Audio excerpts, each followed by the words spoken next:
Okay, we're live. I'm excited. I am Joshua Kemble. This is my live stream where I basically work on comics and sometimes play Risk, but tonight I'm going to be working on finishing the rough for page 75 of Not Death But Love, the strange supernatural story of Elizabeth Barrett Browning. And I have an update that's really weird. Our editor actually left the company. And so this is the second time during this project. Like first it switched publishers and now it's switching editors. So that's a little tense, but we'll see how it goes. I'm pretty sure the new editor will be cool. They haven't dropped the book or anything, so it's just a lot of like tumultuous up and down for like a book deal. I feel particularly bad for my sister because it's like her first book deal and like the up and down of this has been unlike any time I've dealt with a publisher. Because generally, your publisher doesn't get bought out by another publisher, and then you switch editors, and then that editor leaves the company, and then it's switched. So it's a little tense, but we'll just kind of work it out. So I'm going to be finishing up the roughs and for page 75, and we'll kind of get into keeping the progress going, making sure that this book gets completed. Because at the end of the day, there's a book due. So the book is called Not Death But Love, the strange supernatural story of Elizabeth Barrett Browning. It's a historical fiction graphic novel about the Brownings. And then aside from that, it's just I'm working on page 75. So we'll kind of get into it. It's about Elizabeth Barrett Browning's journey into spiritualism and the supernatural. Okay, other than that, let's see. Oh, yeah, I should mention also I have two graphic novels out, Jacob's Apartment and Two Stories, which I'll play trailers for during this. So yeah, I think that pretty much wraps up all the recaps and stuff like that. Jacob's Apartment, Two Stories, both really indie books, slice of life books. One, Two Stories deals with my journey learning how to deal with depression and trying to destigmatize conversations about mental illness. And then the other, Jacob's Apartment, is a coming of age story that's like a doomed romance that if you took Ghost World and Eternal Sunshine for the Spotless Mind and put them in a blender and you like the flavor of that, you'd probably like Jacob's Apartment. And they're both available. That's a good way to support the channel. Okay, all that stuff's at the top. Let's get into art. So I have my section of script down here. I have over here basically the rough that I'm working on, and we're just going to slam through it. And if we have time, luckily we had really tight thumbnails last time, so this shouldn't take incredibly long amount of time.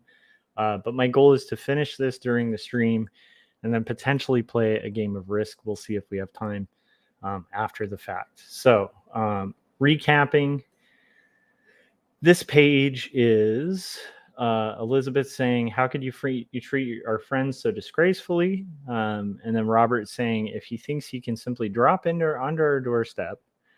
And then Elizabeth says, "We have invited him many times. Mrs. Reimer said he took pains to accommodate our request. He took pains? He has refused my request for civil scientific examination. He has treated me with the utmost rudeness in public." I'm just reading through the script just so you guys can know the page that I'm working out. Even so, he doesn't warrant such treatment. This is Elizabeth.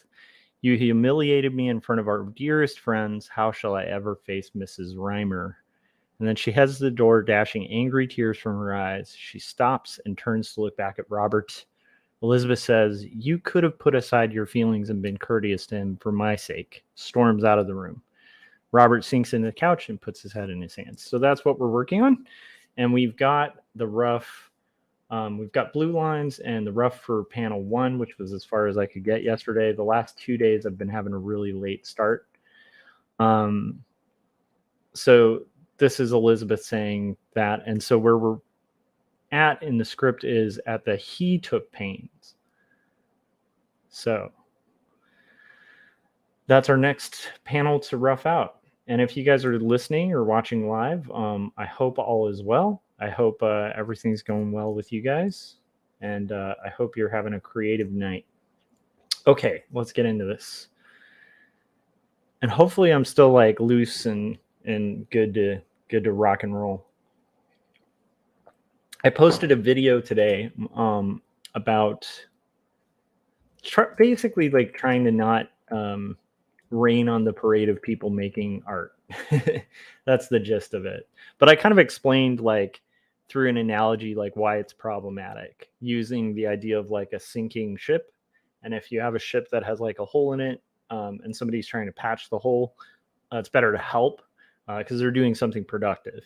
Um, and I was using that as an analogy for like if people are building art, that you should be supportive of artists. And if you're an artist who has better ideas, it's much more productive to actually make the better thing.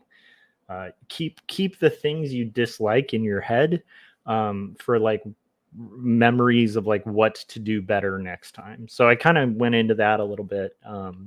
And I don't know, it was an interesting topic that I don't think I've touched on. Okay, here we go. So he took pains. So this is going to be Robert saying he took pains.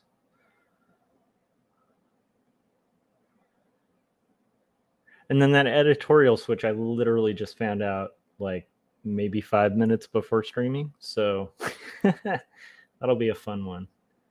Has refused. I'll be excited to meet our new editor though, but I'm kind of bummed because we actually liked this editor, so it'll be interesting to see where that goes. For my requests,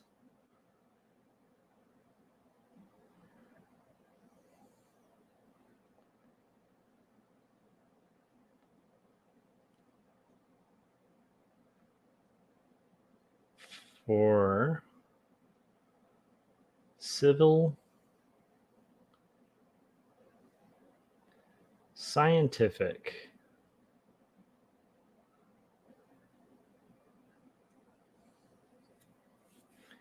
examination.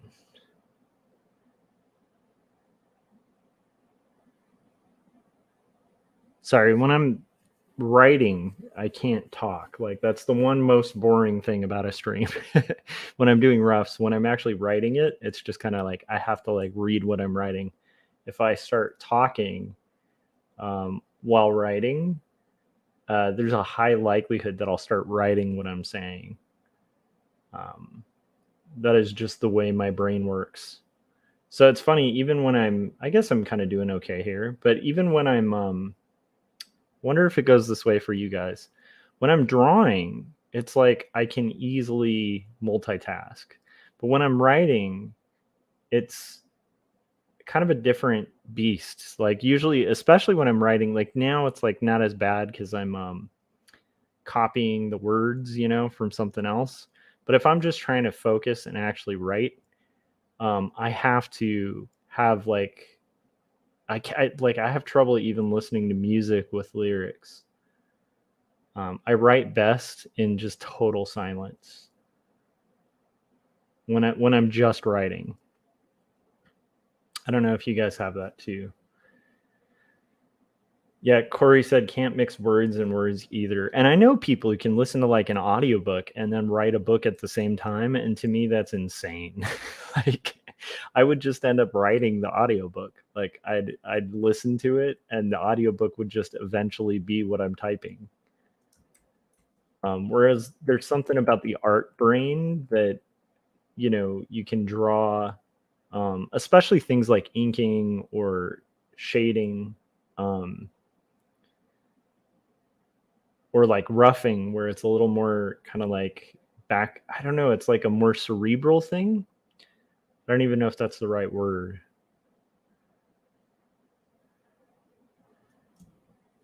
How you doing, Corey? Did you get back okay?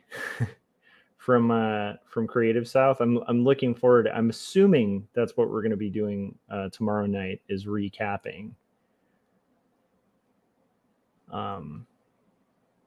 That's what I am assuming. But I have learned especially as an art director, it is better to confirm than assume. Like 90% of problems that you'll come across is just a lack of communication, which sounds so kind of like hippy dippy, but it makes me think that Corey is a really talented communicator. And it makes me realize like there's a reason people major in communications, because like the communication breakdown in general is like probably the biggest source of conflict. Nice. Muralist Will Bryan will be on to recap Creative South on Artcasters. Nice. I made it back eventually, buried in the end of the semester grading. I didn't even think about that. Yeah, like when you have time off. I have a couple days off to do taxes. We're really pushing it this year. I think it's the latest we've filed our taxes, but I'm not looking forward to that. But I literally, isn't that sad?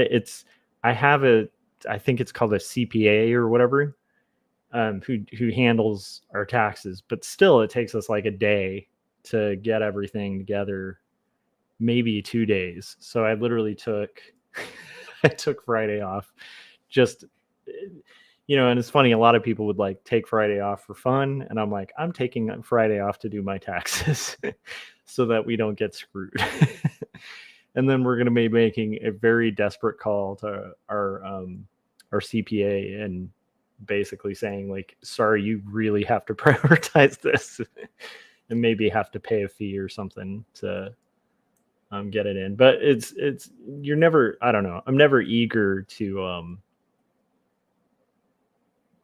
I mean, in a weird way, I guess we're blessed to pay taxes, but it's not like we're paying taxes because we make so much money. It's more like we're paying taxes because we both freelance, and it is a pain in the butt to pay your estimates because freelance is so all over the place with what you earn. So like you could end up overpaying throughout the year. So it's better. I don't know. I've found in my 20 years of doing it, it's better to just pay the fee, the late filing fee or whatever, and then for your freelance stuff, and then report it at the end of the year so you're accurately paying your taxes. But that does make for a real adventurous, scary time at the end of the year because you're going to have this giant chunk of money due. But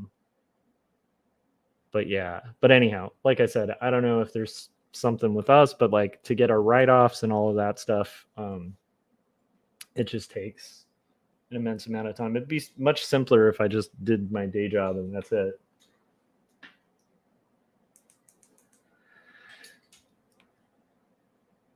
Okay, so let's see here.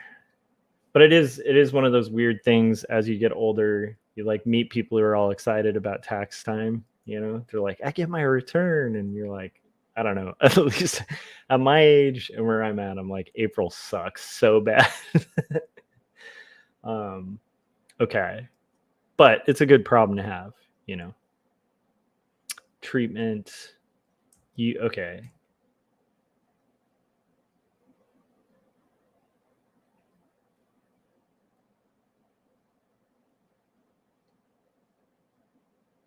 And the thing is, like, I don't enjoy paying taxes, but it's like I kind of feel like it's like I also don't enjoy standing in lines, And it's like I don't think because I don't enjoy standing in lines, I shouldn't stand in line and should be able to cut. No, like I kind of like the existence of queues, so like everybody doesn't like,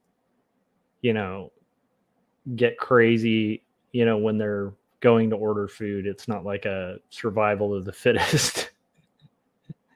And I don't mind paying taxes. I just hate it when I have to do it.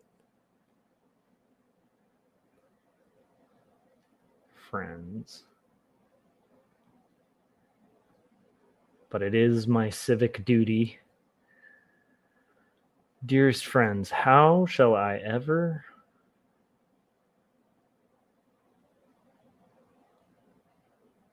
I think I mentioned yesterday, I'm going to see Sunny Day Real Estate, a band that I thought I would never see again. The last time I saw them was 1999. They're a very influential band, a very amazing band. If you haven't checked out Sunny Day Real Estate, you should. And if you're like, this sounds really like a lot of other bands, it's because they were like super influential. So a lot of other bands, you know, sound like Sunny Day Real Estate. I think the only band they seemed to be riffing on was Rites of Spring. I'm gonna have to check out muralist Will Bryan. I feel like didn't am I crazy? Did Scott mention him the last one? Is he the guy who was kind of like doing stuff for fun and like that led to, I don't know. Anyhow, I feel like he sounds really familiar. Okay. Here we go. Let's draw Robert. Let's do it quick. Yeah, because we got quite a bit to go. Okay. Again, another day with a late start.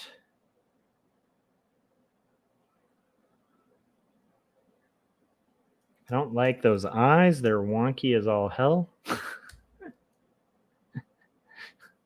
Okay, it's a little bit better.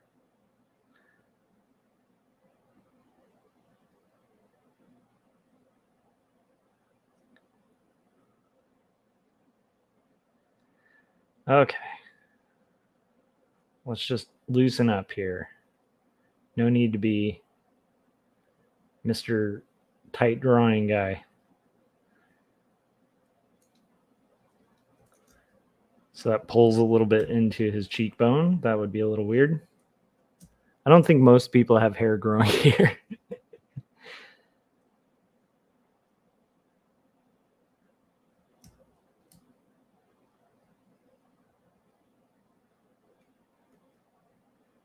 This is just a rough, so it's just kind of trying to clarify so we can get approval from whoever our editor is next week.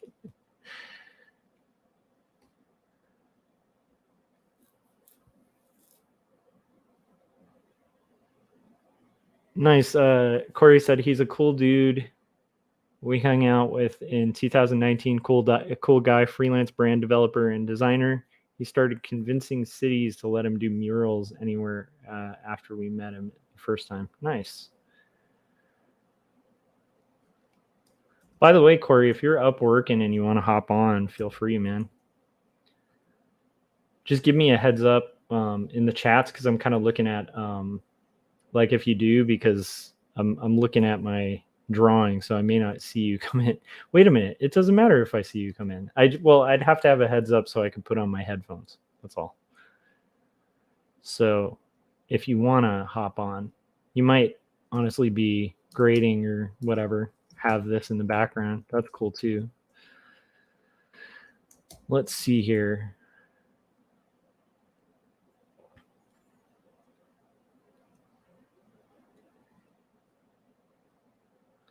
I'm excited about my friend's book. I think it hasn't been released yet, but my friend Alan Noble has a book coming out called On Getting Out of Bed. And it's a book trying to destigmatize conversations about mental health to like Christians, which I think is really cool. So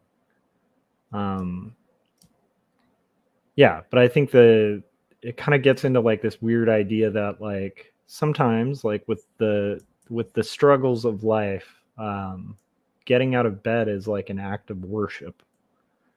Just trusting that there is a purpose. And it gets way deeper into that, and I'm sure that he would sell it way better than I would. But if you guys are interested in books on like theology or philosophy, I highly recommend Alan's stuff. And I'm a little biased. I used to play punk shows with the guy. Like, He was a really good friend and was in our circle of bandmates and went on to become a best-selling author.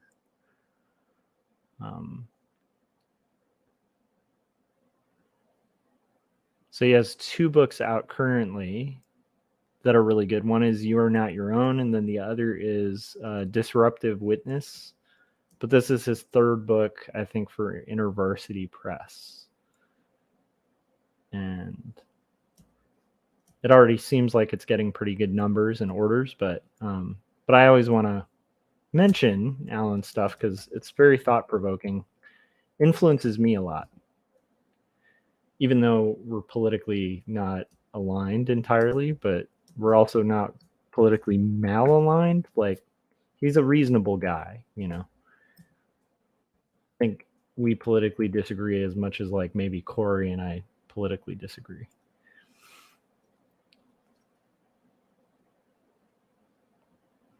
But philosophically, I feel like from conversations I've had with him and his books and stuff, I think I'm pretty much on board with most of what he has to say, and it's very thought provoking and interesting. Yeah. That's what I thought. Corey said I would totally come on, but I'm about to dive into grading some long form writing projects. That's what I thought. Words versus words. Exactly. Well, best of luck with your grading, Corey. That sounds like a headache and a half. Are these visual projects or is it like beyond that?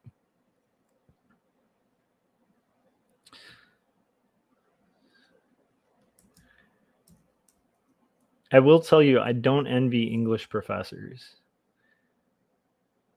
Because when I used to have to grade art projects, it wasn't quite as time consuming. Like, you do want to spend time and give a critique, but you kind of develop an eye for it.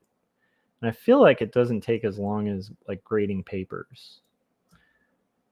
Maybe I'm crazy, but I feel like even if you give a really thorough critique, it's just not going to take as long as like an English major, like an English teacher having to go through an essay.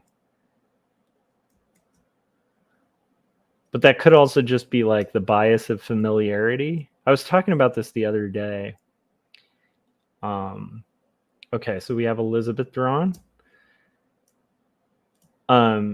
That there's like this bias of familiarity. So there was like a metal concert recently where a tornado hit the roof of the concert building.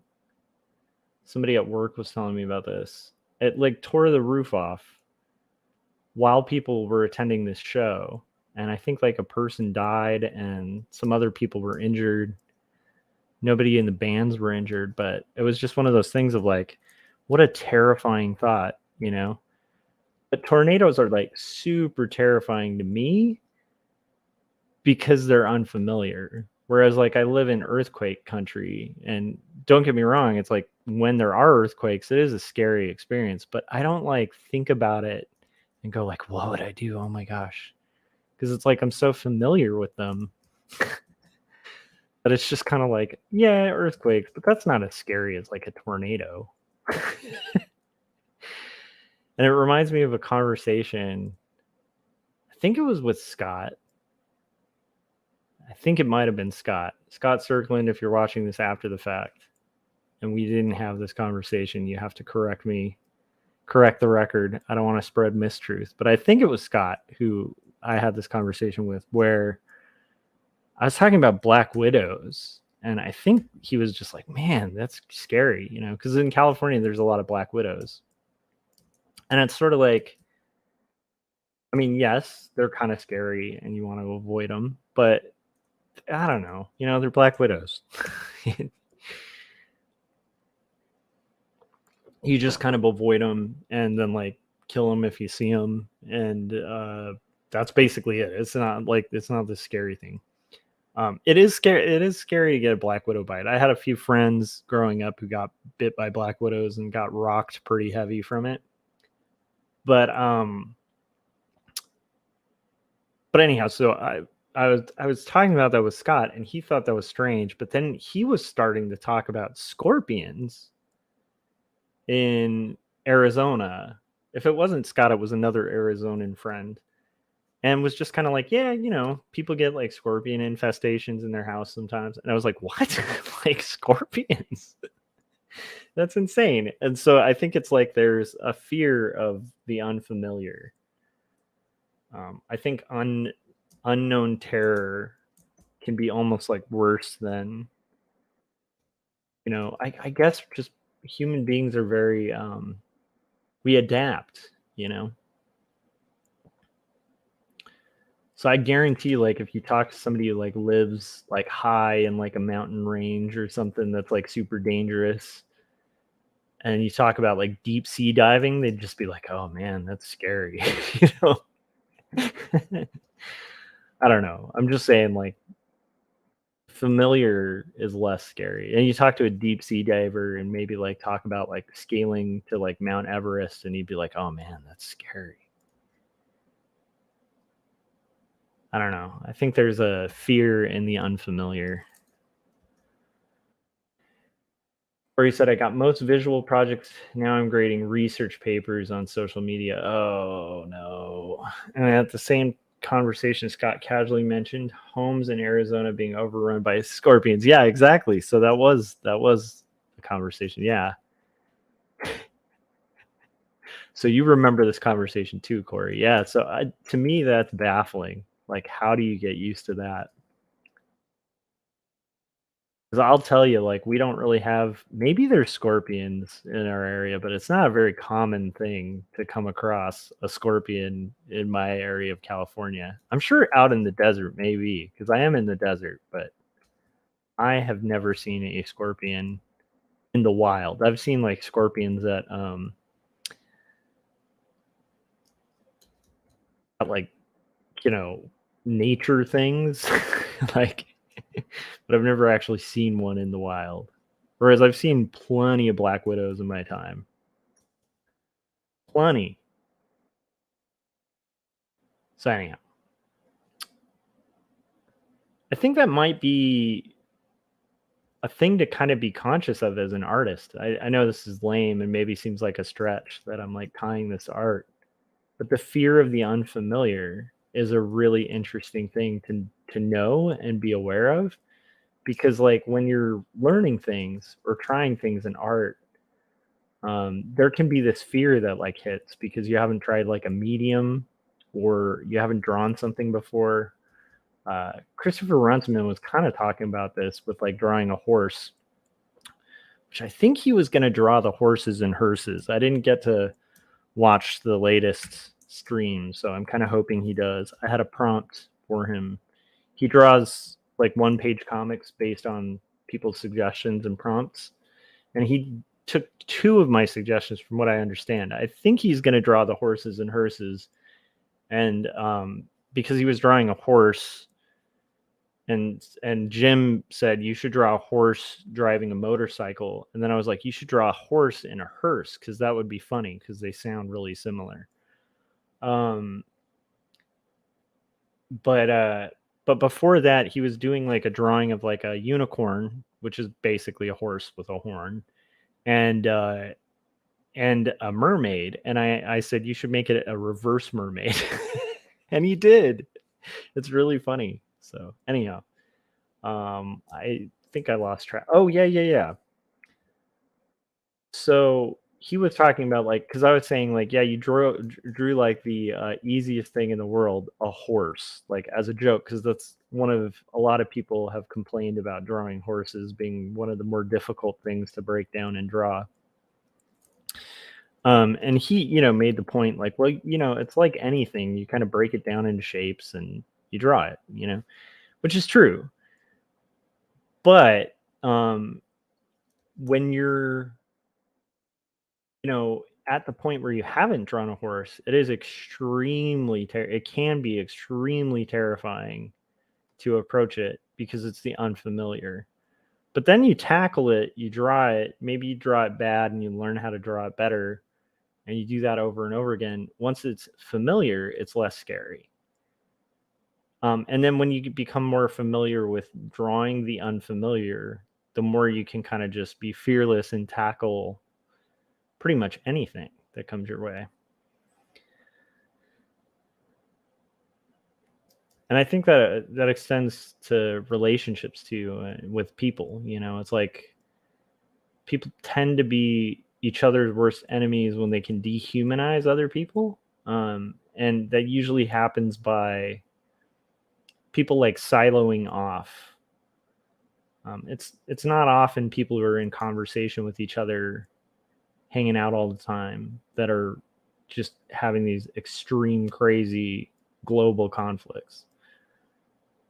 I think a lot of the bigger conflicts arise from like these separations from communication and familiarity.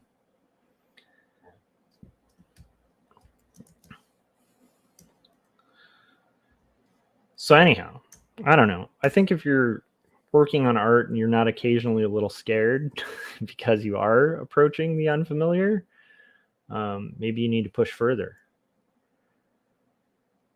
Corey said he's got a grade stuff. He'll hop back over if or when he needs a break. Nice. Well, thanks for stopping by. We're just finishing up this roughing this panel,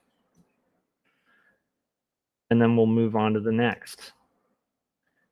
Luckily, this isn't going to take an incredibly amount of time, but you know, if you guys are familiar with my stream, how many times do I say that where I'm like, this should take no time at all, and then it ends up taking like 10 years.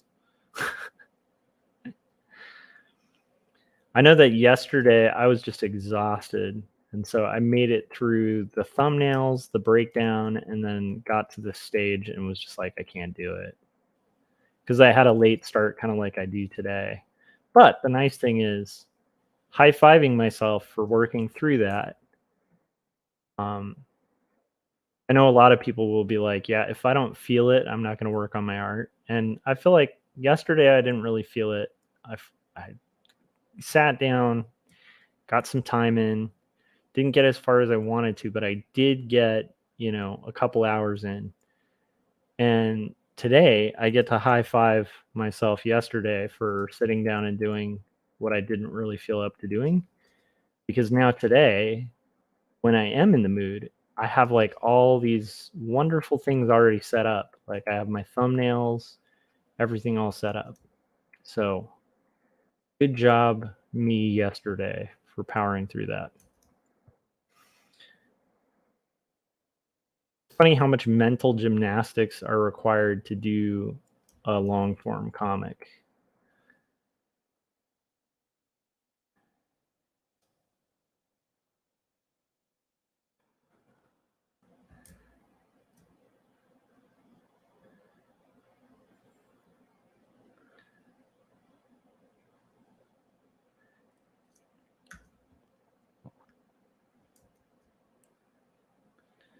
Okay, that'll work. I don't know if I like the way I blocked in that, but it's a rough, so we'll leave that.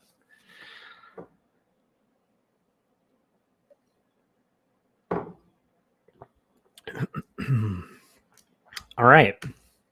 We have a repeated scene here, a repeated sequence. So we're getting there. We're getting there, you guys. I think right now we'll play a trailer for my graphic novel, Jacob's Apartment. If you guys are watching, especially for the first time, I play trailers occasionally throughout my stream so I can stand up, stretch, you know, maybe head out and vape, which is a bad habit that I do. Just, you know, nicotine to avoid smoking habit that I developed when I was really young, and no longer do, but I do vape. So, which is not good, and I don't endorse and you shouldn't do. But that's what I'll do. So basically, just to keep my brain activated, I'm going to like refill my water, you know, step up and stuff like that. And while I do that, to keep you guys entertained and also promote my stuff, I play trailers. And here is one of them right now. Boom.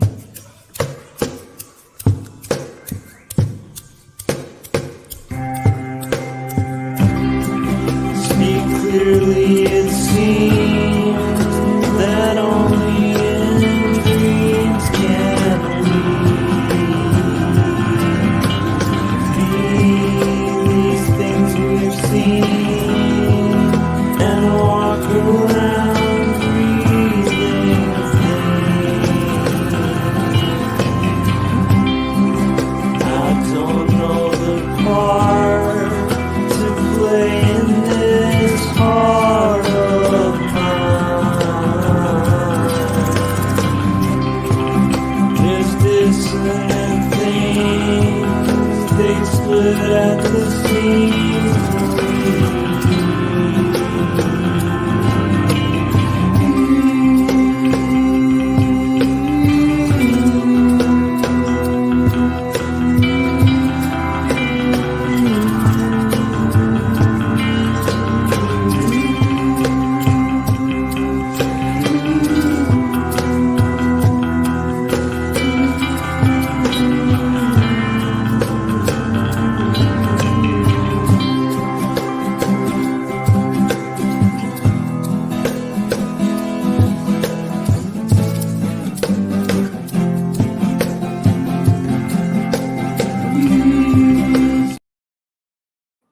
Hello, all, again.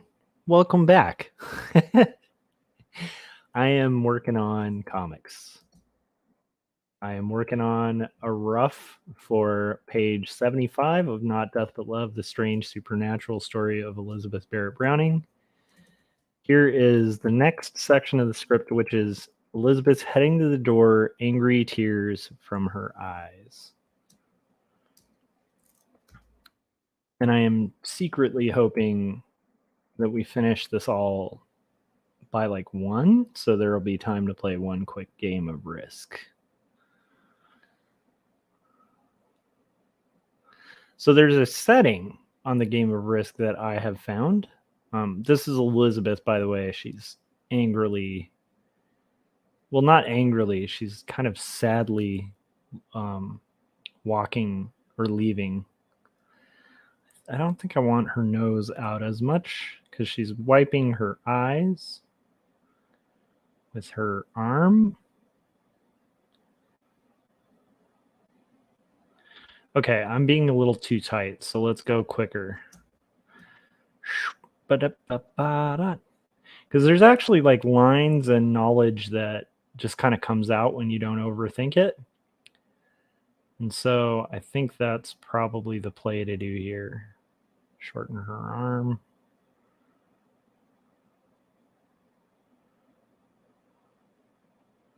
It's a very sausagey hand, but these are roughs. Okay, and then we're gonna... She has like a weird 3-tiered...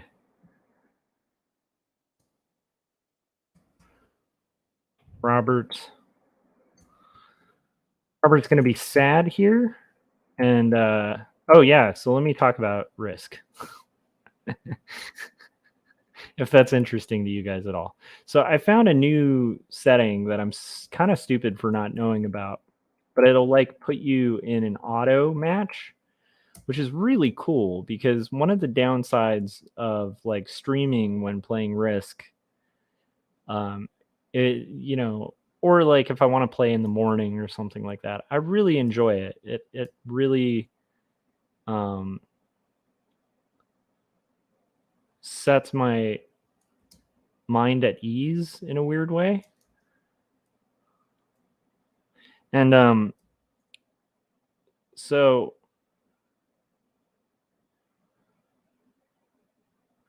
when I'm doing it, like in general, like joining on a, like setting up your own game, it takes like a half an hour to get like a full group. Setting up somebody else's, like, you know, where I like classic fix, that's my jam, and to get that set up, it takes like, you know, 10 to 15 minutes to kind of get the room full for like a good classic fix, like 6-player game. But the auto setting just kind of puts you in a match, takes like a minute, and the downside is it rarely fills to 6, which is a much less interesting game. It's a lot more intense and a lot quicker, a lot faster of play, but I've been kind of enjoying that. So I might do that tonight if I have time, depending. We'll have to see how this goes.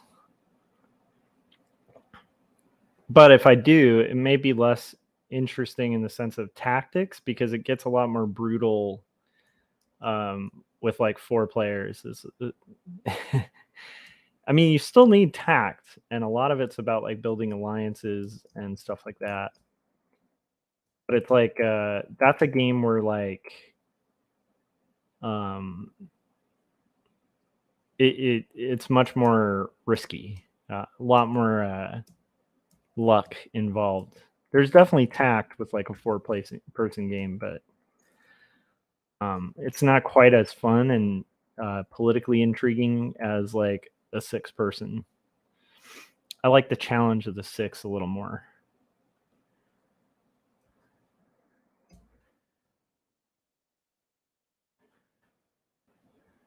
But it is a good way to play a quick game if my goal is to kind of do one and done. They don't tend to go incredibly long. The 6-player games can take like hours depending, especially when you're playing with skilled players because everybody kind of takes their time. Very meticulous.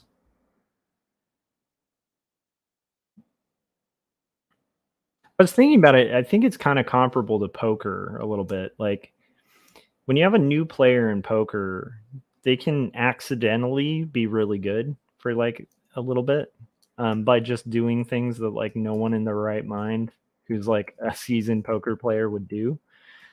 Um, I only say this as somebody who's observed like poker games and played a few. So there's a little bit of beginner's luck, kind of, but some of it's just you don't know any better to not bluff or to not like raise to like some ridiculous extent. Like you're not going to play close, and so that makes newer players like both a good mark and also a dangerous uh, thing to deal with. Um, in poker, right? But I think it's kind of similar. Like newer players are easier to tilt, kind of like in poker, where you can get them real riled up and kind of maneuver the board a little bit to kind of get the reaction you want. But also, they're way more sporadic and kind of like they don't understand classic plays. So, like, what makes newer players kind of dangerous in Risk? In Risk, there's this kind of dynamic where when you're in an alliance with somebody, you're going to be like eating cards of the other person. Like you kind of do this dance where you're like kind of eating each other's ones for a while, and then one of you gets big enough, and then you betray the person. And that's what the seasoned people do. Because at the end of the day, you're not playing to make friends; you are playing to like win. But building alliances and stuff is half the game of winning. So yeah, so newer players can be a little dangerous in that sense, but also like relatively easy to beat, kind of. But every once in a while, they'll surprise you. You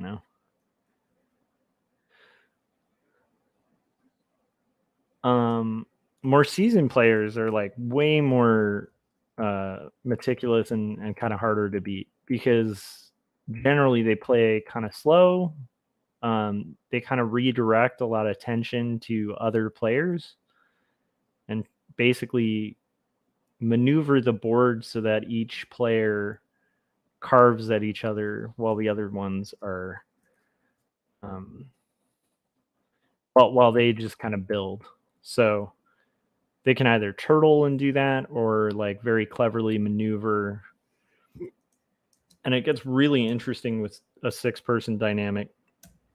The interest and intensity goes up, but like the intrigue of the game goes down a little bit with less players. I think that's pretty common with a lot a lot of a lot of games. My goodness. Okay, 3 panels left to go. She is saying here, okay, so we have to do some text again. So right here, she's turning back and saying, you could have put your feelings aside your feelings and been courteous to him for my sake. Okay.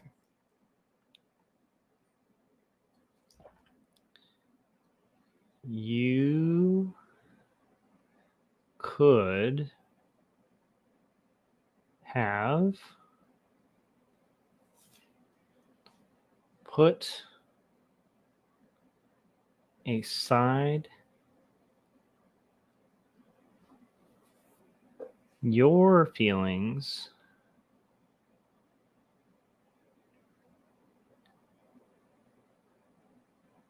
I can't say enough about how good this script is.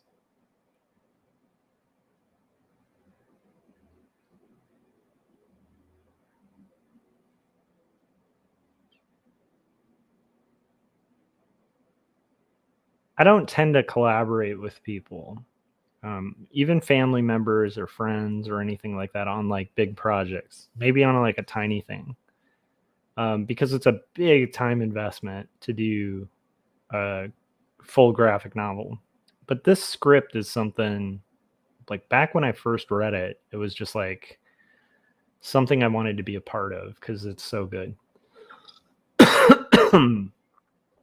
And it just builds. So I like it because it has like really subtle drama, very Jane Austen-esque in the way that it kind of builds.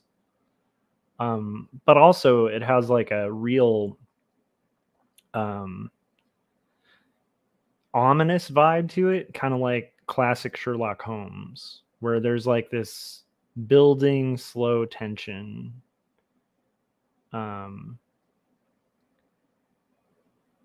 And actually quite a bit of action, but like a lot of emotion and intrigue, and I like that. And we've barely gotten into it. We're 75 pages in. We haven't gotten to all the good stuff yet. But even the stuff that we've got now, it establishes the characters so well. They're all really fully fleshed out. They're all very likable. The villain is fairly detestable from the beginning, but also nuanced and clearly like a kind of a formidable opponent, which is a good thing to introduce in a story and kind of start building that tension. Yeah, it's just an expertly made one. So I'm excited to be a part of it.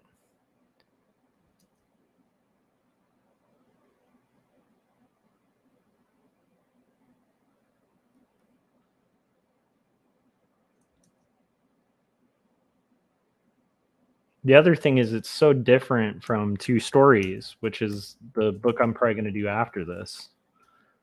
Two Stories book 2. That by the time I get back to that, first off, it's longer than Two Stories book 2. So when I get back to Two Stories book 2, it's going to feel like a real treat.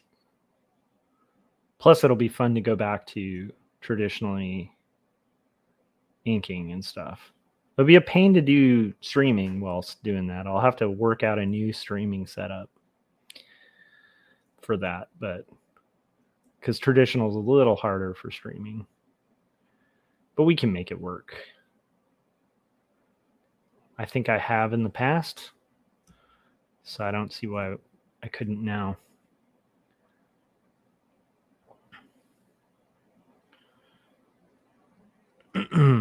So her arm is extended.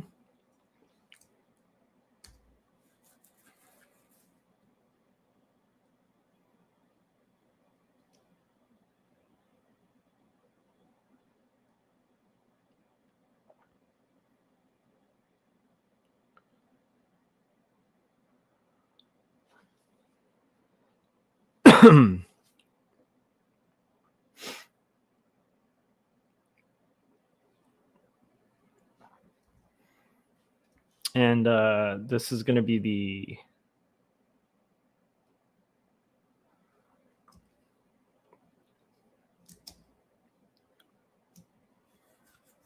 got it. Okay. This is going to be her with like her arm on her hip.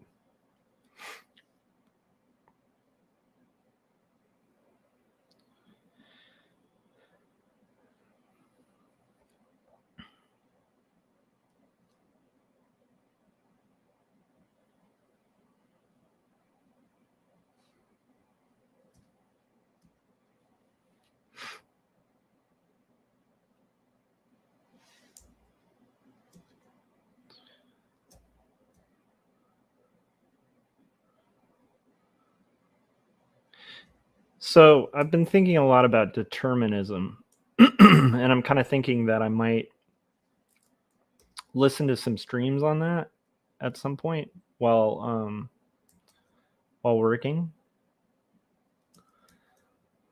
With this kind of work, it's hard to have like a commentary track or something in the background because it's like definitely just harder harder to focus. Okay. I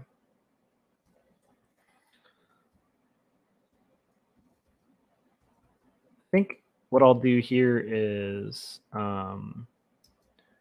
we might possibly recycle a little bit of the background from the previous. I think that's what I did in the thumbnails too.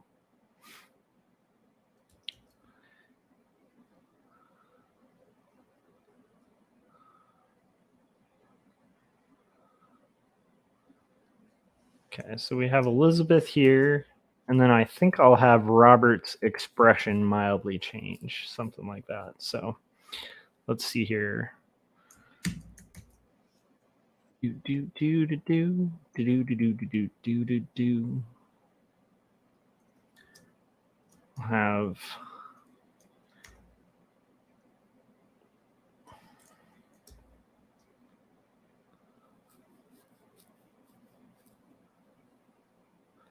it's pretty cool. She's almost to scale with the previous person, which is cool. So glad to see that.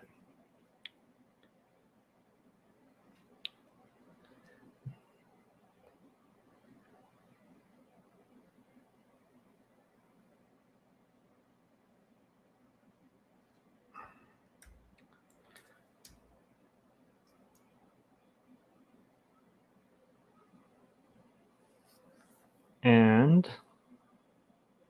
we're almost there.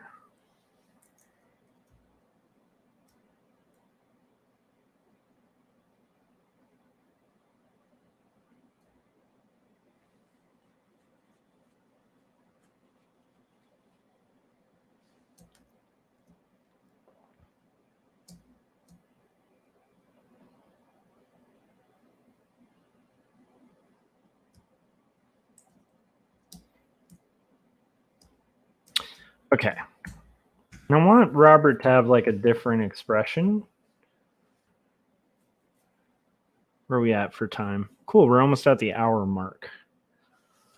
So I think I'll have him have a different expression, which we'll do in like cyan, maybe?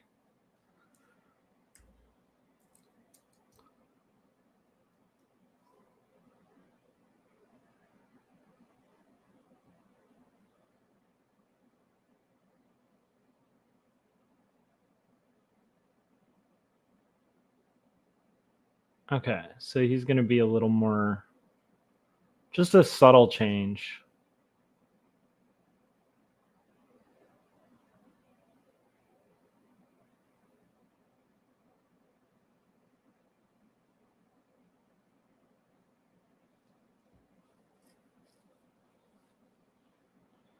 Okay.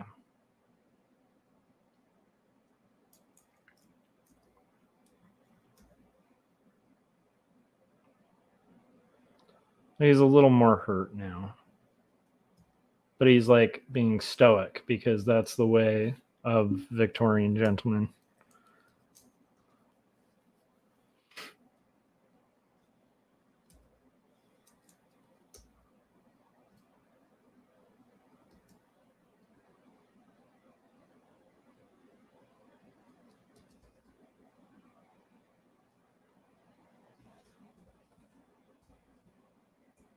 He also has a huge chin, but that's neither here nor there.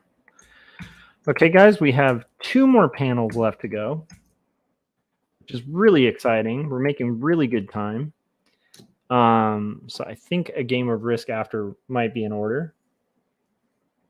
I'm going to refill my water, and we're going to play a trailer, and then we'll get to the next panel of Roughs. So here is Jim Luhan's amazing animation. Well, Peter, since I'm such a big music fan, I'm gonna have to go with Karen Carpenter. Oh, Stu, I'm sorry. That's the incorrect answer. Trish, what you got for us? I'm gonna go with Kim Gordon. All right, let's check that answer. Kim Gordon. Do we have a Kim Gordon? Yes, and that means you're our new Wordzoid champion, Trish. Dale, tell Trish what she's won. Trish, you've won a copy of 2 Stories, a memoir of faith and mental illness. Handwritten, hand-drawn, and handed to you by artist and writer Joshua Kemble. But wait, that's not all. You've also won a copy of Jacob's Apartment, the story of a doomed romance. What happens when you take Eternal Sunshine of the Spotless Mind and put it in a blender with Ghost World? You get Jacob's Apartment, written and illustrated by Joshua Kemble. Trish, thank you for playing Wordzoid. All right, great job, Trish. I was told I was gonna get a lifetime supply of paper towels. All right, that was Jim Lujan, very rightfully calling out the Kremble.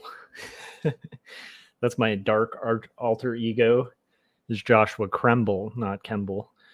Okay, so we're going to basically get into roughing out this next panel, and we're going to talk a little bit about determinism and the implications of it, as far as I understand. And I need to read more about it. And I'd like to, honestly, I think I'd like to, maybe here he's looking down.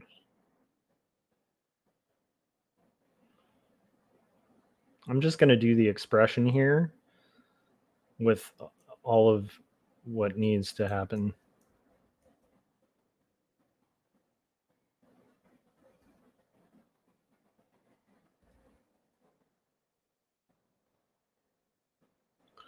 Okay.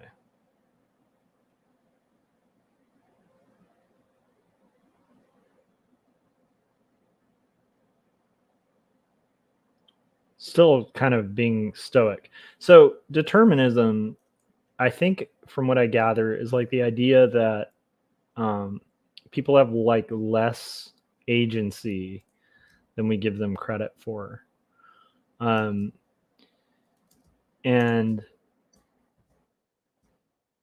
basically, like, it's a philosophical thing, but I believe there's a lot of evidence that actually may be the case. That like people who are put in specific circumstances with specific upbringings and stuff like that will do exactly whatever they do. And they feel like they're making choices. This, by the way, is not my total philosophy. It's just, I'm just explaining determinism from what I understand. They may feel like they have kind of a choice in the matter, but actually, you know, due to all the conditions around them, like there was no other choice. So I think determinism scares people because of the idea that for a moral framework, that's really problematic.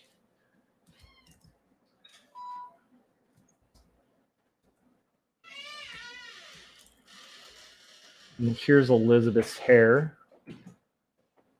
So it's kind of like, why is it problematic? So it's problematic, I think, because if you don't have, like, if everything's kind of predetermined, which is the idea of determinism, everything's kind of predetermined, then that means you really don't have any ownership over your life and your choices.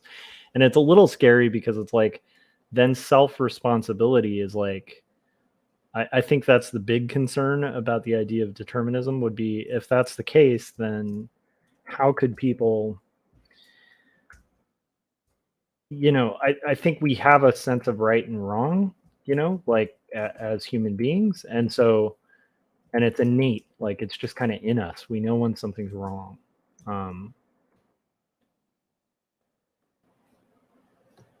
So it's interesting because it's like we also have a sense of justice and we have a sense of choice, like choosing right and wrong. but how much of that is actually choice? That's the scary part. And how much of it is kind of already set in stone? It's just something I've been thinking about, because I've listened to a few things and read a few things, and I think it would be interesting to maybe deep dive on it, kind of search for some videos on determinism in general, just kind of listen to what people have to say about it. Maybe there's a debate regarding determinism, because it's a scary framework, but I also, I think the mistake people make when, like, hearing somebody's like religious or has like, I believe, I'm a Christian, I believe in Jesus and all that stuff. I think a mistake people will often make is like assuming that because of that, I'm going to like run from information. And it's like, never. No, I'm really curious. I want to dig deeper. Because even determinism isn't necessarily like an unbiblical thing. It's not impossible. In fact, it's very probable. But it's always been problematic theologically too. It's just like a really scary principle. Nobody likes the idea. I don't like the idea, and I definitely don't think you can run a society based on deterministic principles. Like, I think for a civilized society to exist, you kind of need like punishments and rewards for like bad behavior, But it is a little scary. Even that becomes a little scary. The punishments and rewards for bad behavior, because can you punish somebody for something they were just going to do? Like, there's no choice in the matter. it's like a really heavy, weird topic that, to me, just with my meager, barely like, it's not like I'm some like deep philosopher or anything. It's just, it intrigues me. I don't know why. I think the problematic nature of it really intrigues me, because I'm like, oh man, like if there's a lot of evidence for that, that's really scary, right? I don't think it would change the way I conduct my life or anything, but it'd be an interesting topic to kind of learn more about.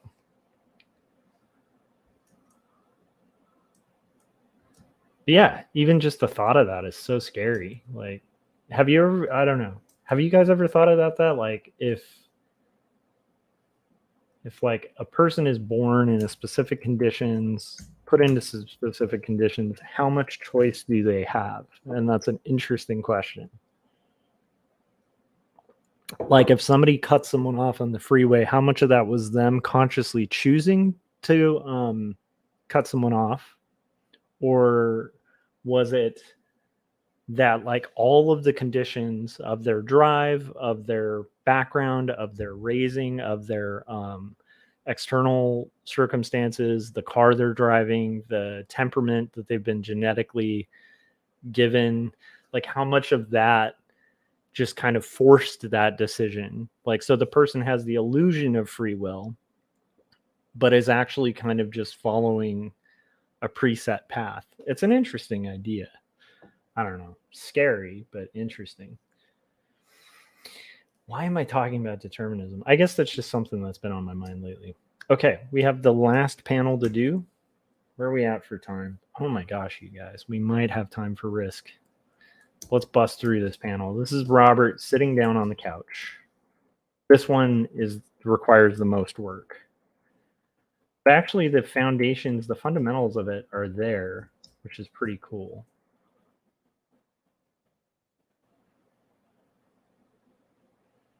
So we're going to sketch Robert. He's looking down.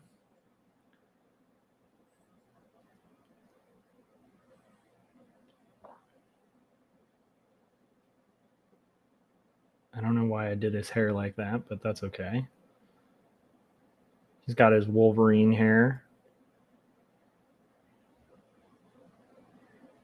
His Wolverine hair is a little too Wolverine-y.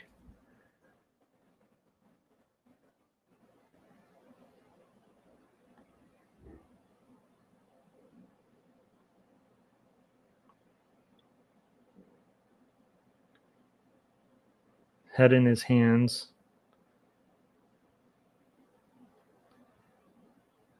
There's no text on this panel. This is just a Robert is sad and a little frustrated.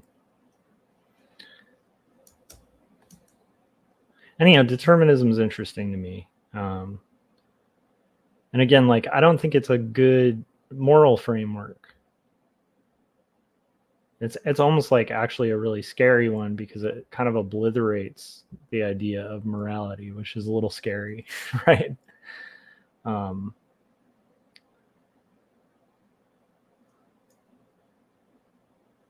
it's weird because it's like, so we morally know, like, if somebody does something real bad, they should have a consequence for it, right? And we also know for society to work, you kind of need that to like act as a an incentive for people to not behave badly. And those incentives appear to work, kind of. But they seem morally right? We have this sense of justice. But what does it say if it's like, if, you know, it's a little scary to think about. But what does it say if it's like literally nothing of your own that you can like attribute to like being a good moral person or a bad person? A lot of it might just have to do with like lots that were cast before you were ever here. That's scary. So that's the thing. I'm not saying I like determinism. I'm just interested in it, especially because it seems like what I've heard, and I need to read more about it, but it seems like there's a lot of evidence for it, which is a little frightening.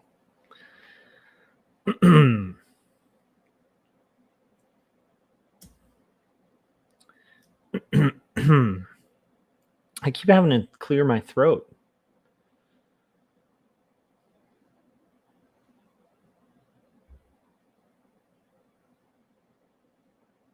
Kind of want this foot to be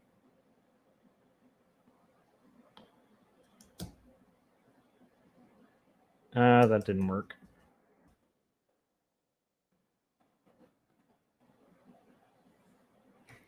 Thomas Adams said, if you fully believe in determinism, can you really punish someone for what they do? They're just a robot following their programming. That's the scariest part about determinism. And it's kind of like a weird, there's like an offshoot of that in Christianity too, which is about predestination and free will. And it's like this whole weird conundrum of like, well, do we have free will or are we predestined? Like, and then there's arguments to be made for both sides. I've heard the justification of it where people have said like, well, you know, because God is an all-knowing God and like he can kind of like, he's outside of time, like he knows the decisions that we make and knows the decisions that we will make. And so he pre-selects people who he knows will make the right decision because he's seen them in the future make that decision. So therefore he's kind of predestining it, but he's also allowing free will. It's like this weird kind of thing. And again, like free will is important biblically, right? Because that has everything to do with salvation, like it, you know, and also sin in general, and like the whole justification for why man needs penance with God or whatever. It's like literally, it wouldn't make sense if they had no choice in the matter. Like the whole Adam and Eve thing wouldn't make sense, right? Because it's like if Adam and Eve just had to eat the apple and stuff like that, that's really problematic. And Thomas summed it up much better. It's like you can't have love without free will. So God allowed people to have the choice, right? Like in order for him to have goodness and love, like he needed people to be able to choose goodness or choose an opposite of goodness, right? That's the only way you have a choice is two options. So I've heard that justification, but that's a little weird because there's also like I feel like both kind of have to exist because there's also like passages about basically like the potter, I am the potter, you guys are the clay, that like basically whatever clay I want to throw in the fire, who are you to judge, right? That's so it's like this premise of like God kind of selecting people for the harvest. And it's very much like interesting. And I mean, I have my own thoughts on it and stuff, but it's interesting that like biblically there's that struggle between the two, and you can find ways to kind of rectify them, but there's definitely clearly an idea of predestination and there's clearly an idea of free will, and both coexisting, which is interesting. What's fascinating to me is outside of biblically, like that it seems like there's a tension just in philosophy and science in general between, it seems like we do have a choice, but it also seems like determinism's true. I don't know. It kills me a little bit. So to me, that's really interesting. Maybe I'm a nerd for that stuff, but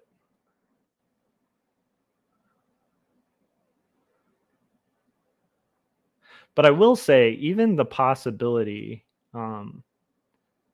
should make us approach cautiously.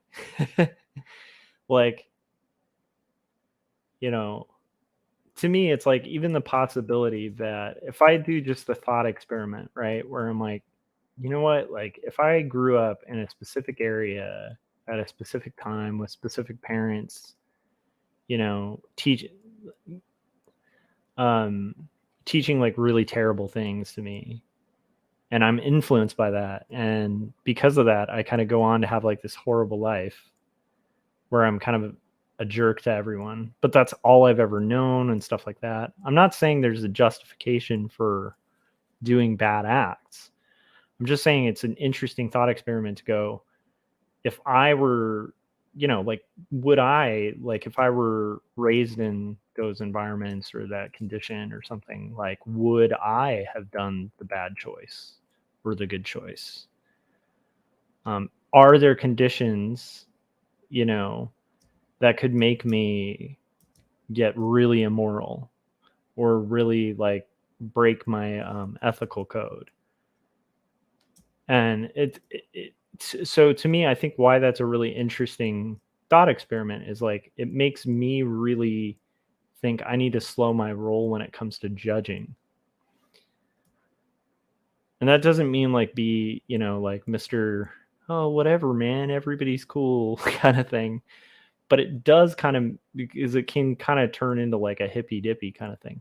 But it does, I think, behoove me, at least this is where I've kind of arrived, to really try to check that judgment at the door, because I'm not sure how much of who I am. I know it feels like I've made good choices. There's some really good things in my life that have been the result of good choices that I made, and I can say that. Um, but at the same time, it's like, can I be cocky about that and kind of thinking like, well, I'm luckily where I am because I earned it and I did my choice, you know, my right choices. Well, the truth is, I can't fully say that, because there is a lot of elements where there's a world where I could make the same exact choices and outer circumstances are so awful that I don't have any of those benefits. So it takes away a little bit of the pride, I think. And I don't think that's bad. I think it's a good thing to be a little humble. And still also to acknowledge like, yeah, well, I mean, I do have some good things in my life because I made good choices. I have some bad things in my life. Like I mentioned, you know, vaping, like it's a horrible habit. And that's the result of me deciding to smoke when I was younger. You know, there were a lot of kids who didn't, and they don't have a bad addiction, you know, like I do. So that was a bad choice, but I made some good choices. Like I've been pretty financially responsible most of my life. Most of my life never really missed bills, even when I was dirt poor. And while I'm not like really wealthy, I'm also like not saddled with like a lot of the weights that would be following me around if I'd made worse financial decisions. And maybe I'm saddled with some stuff that had I made better financial decisions, I'd be much better off financially or whatever. But again, like it's like this fine line of like, I think approaching it with caution is the right way to go, because it's like, again, I can't say how much, even with my art, like I can't say, I know I've worked hard. I know I've put a lot of hours in, but I also know a lot of artists that are like way better than me that have never had some of the opportunities I've had. And like, so it's like, I do feel proud of what I've done, but I also think just the possibility of determinism should make me slow my roll a little bit and not be super prideful, because I don't know if that makes sense, but there's like this whole world where two things happen differently and I wouldn't be where I am, you know? It's just a scary, interesting prospect. Thomas said the problem is that life, especially human life, is a complex mixture of nature versus nurture. We have the initial installed programming, but the environment can change, and the programming and how we choose to think can change the program as well. I want to believe that. I generally agree with you.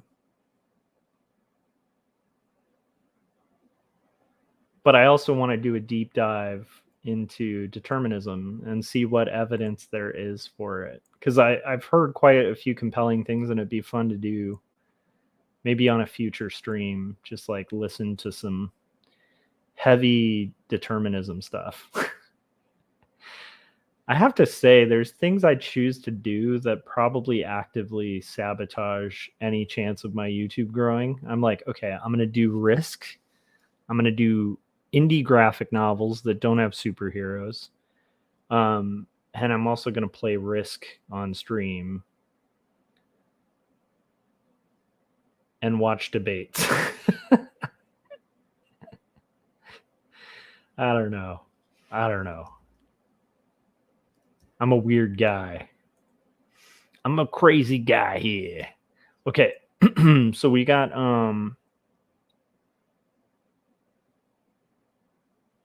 we've got our couch, but this couch here actually had like wood legs.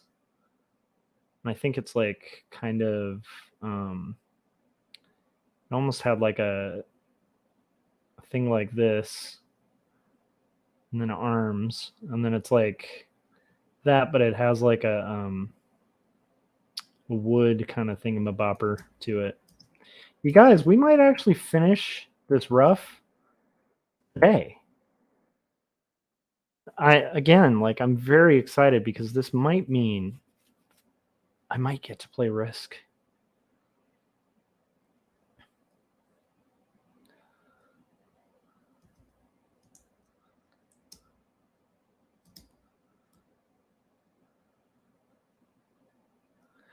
I think ethically, I believe that you always have a choice. You know, it's what I teach my kid too, right? Like, one of the things that's tough at his age is like, he'll kind of get mad and be like, oh, this thing made me mad. Like homework is a good example. He'll be like, homework made me mad. And that's why I reacted this certain way. And I'm like, look, homework can make you mad for sure, but it's you who chooses to react. Like, you have control over that. And I think that's a really healthy thing, because some of the least happy people I've met at my age are people who won't take any responsibility for like they're not taking ownership of their life, like they're kind of like, well, if the cards have fallen differently, or why are things this way, that kind of thing. And it's like, even if that's true, it doesn't get you much. It doesn't get you much of anywhere. I think taking ownership is going to help with 90% of things in life, especially art, right? I know so many artists, and this is not calling out anyone in particular, but especially when I was in art school, there's a lot of people I knew who just gave up after art school. And a lot of that had more to do with just kind of like not trying. Like, it's not like they just hit bad luck. Like, a lot of them just stopped trying. Like, they just gave up. And the people I know who hit the ground running, and even if they hit hurdles or financial difficulties or had to sleep less or whatever, like they just hustle. It's a small group, that I know from my graduating class. Like most of the people I graduated with from art school, went on to work professionally in it. But the ones that did, they hustled, and it took years, like years of struggle, while a lot of the friends that were not doing, like, had given up on creative careers, had already settled and like found other avenues for money. So it's like, quite often it was like weird, because the people who didn't choose to do it at first were kind of thriving, and all of us art people were like, oh man, did we make a mistake? But we're trying really hard to do art, and like not taking no for an answer, working for a little bit less income and making it work. And then all of those people now have thriving careers in art. And like, then a lot of the people who gave up, like, are like, well, things just never really worked out. I was just too busy. Like, it's just a litany of excuses you'll hear, um, of like why they're not doing it. But then when you talk to like a lot of these people, and I'm not saying everyone, it does boil down to like, oh, they just chose to not do art. But that's my thinking, that's my experience. But even that, I slow my roll a bit, because who knows? Like, if things had played out a little differently for me, I may not have, pursued art as hardcore as I did. So that's where it's like, okay, I'm proud that I stuck through it and sent out queries and dealt with rejection after rejection and cold called clients and went through all that rigmarole to like build an art career, and then kind of work my way up. But and learned programs, and took the time, took the financial hit to kind of do all of that initially and build it up, and kind of gradually start like building a portfolio and stuff like that. Yeah, I feel good about that. But maybe four things different happen, and that's not my life.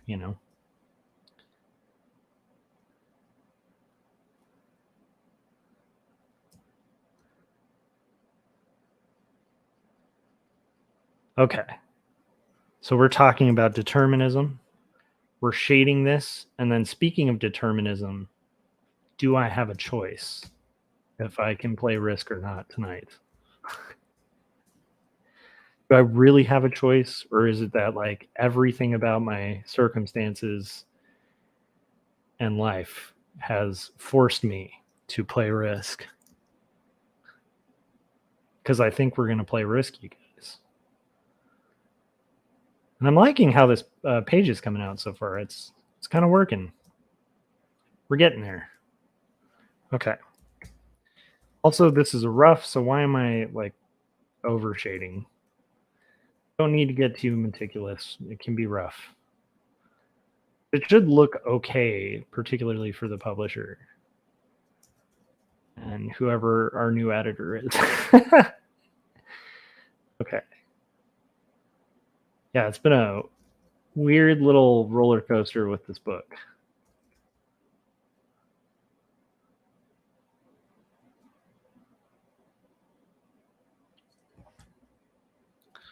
Okay. We're going to get there. We have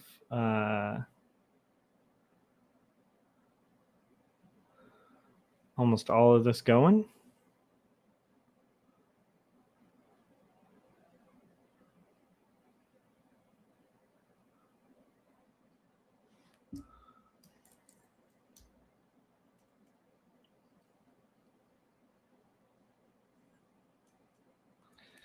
And we're just going to have our cup of tea. Cup of tea. And that's going to be casting a bit of a shadow here.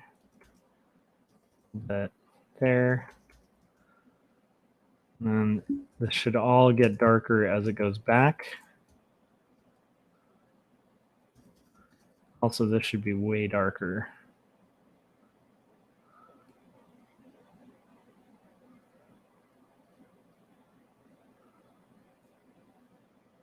Okay. There we go. We did it.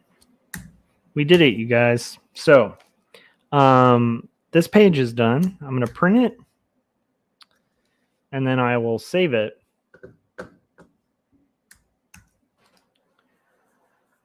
Yeah, Thomas was saying you made the sacrifice. You sacrificed your present for the chance of a better future, which is like half of the stuff that you don't even realize at the time that you're doing those sacrifices.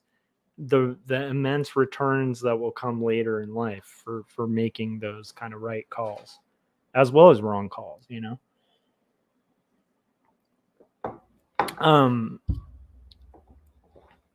Yeah, but again, like, it's interesting because a lot of that has to do with the way I am. Like I'm very obsessive about art and illustration, and I'm very persistent. I don't know why. If I get an idea in my head of a goal, it's very hard for me to like switch gears from that goal, which helps me finish comics and pursue stuff. I don't know how much of that is me, or how much of that is determined. That's the scary part. Anyhow, okay, you guys, enough of this deterministic nonsense. Let us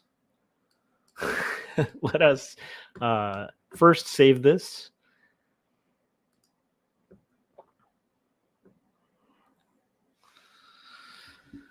I forgot to make a weird face too. I'm trying to do more interesting faces on the JPEGs because generally I'll just take a screenshot for the channel JPEGs.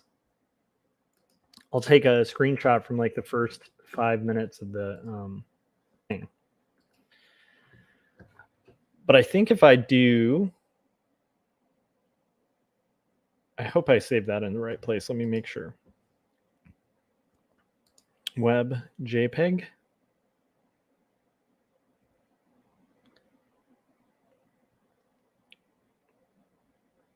$71. No. Rough page.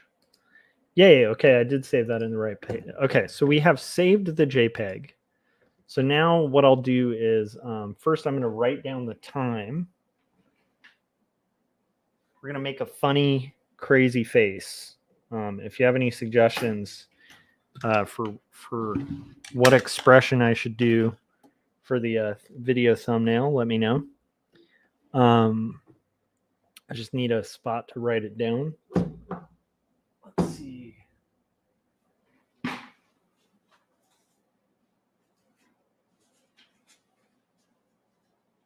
Oh, man.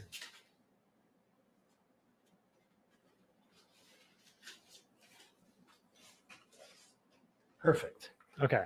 I'm going to just write it on here. And like it's 1:30. 45. Okay. Here it is. Let's make the screen big. And let's do a stupid face. Maybe we can go like determinism.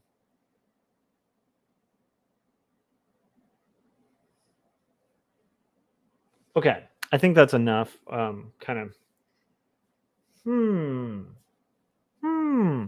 I don't know. I'm trying to try something.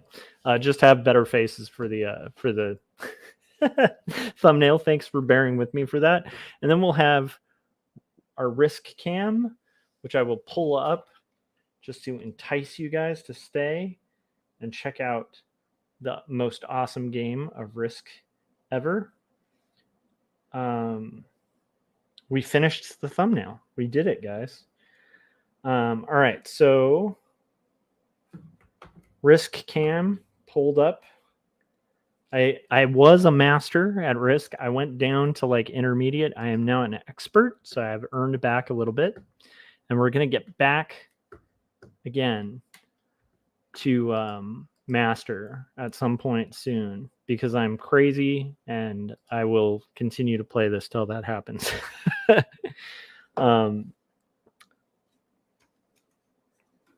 So we're going to play a trailer and then we will come back and we will play a round of Risk World Domination. I will walk through how I'm doing it, what I am doing. If you're an inexperienced player, you might learn something. If you're a more experienced player, it might be amusing to see all of my missteps. So, but before we get into that, we're going to play a trailer. And this time, I think we will play this. The Two Stories Christmas trailer.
Okay, I think we're ready to rock. I'm going to do some analysis while I'm playing of what I'm thinking and all of that stuff. We will do our auto match and we will do whatever this game is. It's probably going to end up being 4-player. It'd be cool if it's 6, but for some reason, whenever it goes to 4, it usually goes straight to the game. Hopefully this takes less time than the formal joining of the game, which it will, because we're already at 3 players. So I love playing Risk World Domination. This is something I started doing about like 3 months ago, and I'm like super fascinated with. So we'll play 1 round and then call it for the stream. Thank you for hanging out with me too while I did roughs. That was really cool. Here we go. We're ready. Let's do this. Let's dominate. World, I'm coming for you. Okay, here it is. It's fun to point at the camera. Okay. Here we go, guys. I am first position. I have a decent presence in... Oh, man. I think I have to take Australia. Like, I don't want to take Australia, but I kind of have to. That's just too good of a position to not just totally take Australia. I don't think anyone can contend with that. Unless like Red suicides me or something. It's a good starting position for Australia. Usually Australia is rough. Now that 6 might want Australia and move the 6 to the 2. Kind of hope he card cashes in. But I feel pretty good about this start. They randomly assign your territories, and it's not a bad start for me. We'll see, though.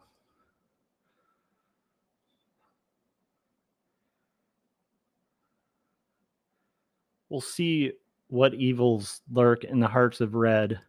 Black is going for North America, pretty confidently holding it. Not overextended, actually.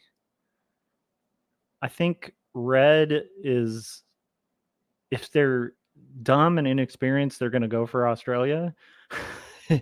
If they're smart, they should secure North America or go for Africa. They should probably go for North America or Africa. Are they smart? So they're going to make the play for Australia because no Australia, no win. God. It's so annoying. It's why I hate playing the Australia position so much. So now they're blocking me, so I can't get my troops through. Oh, they're going to try to take Australia.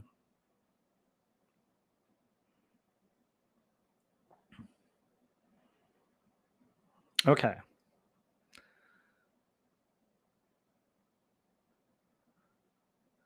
It astounds me how dumb people get about Australia. That's why I hate playing the Australia position. But I think what I'll do here is just kind of let's eat at his troops. Can I eat any of his troops? I think what I can do is fortify my 5 over to here, just to be like, dude, get out. You're not getting Australia, you crazy lunatic. He's probably gonna suicide me. This is the annoying thing about the Australia. I usually avoid Australia like the plague. It's just I had too confidently held it to leave. So he'll probably move his 7 to the 2 for this next turn. Black is taking North America, but overextending quite a bit. But with how idiotic red is, I don't know. maybe black just dominates the board and red just totally ignores an open Europe right behind him.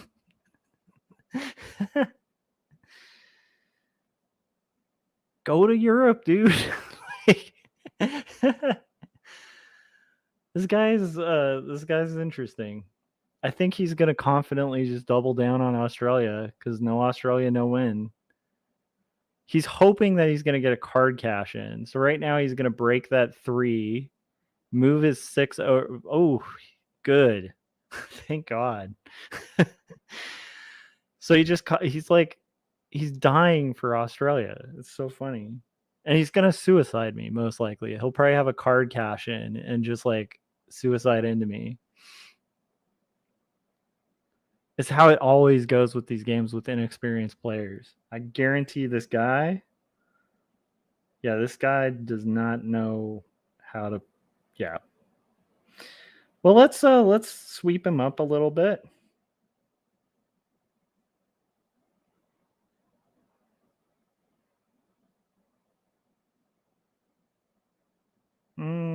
Let's go a little further.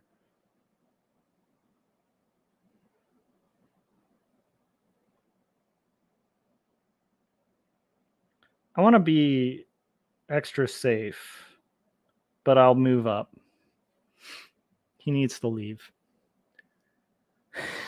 So he'll probably suicide me, I swear.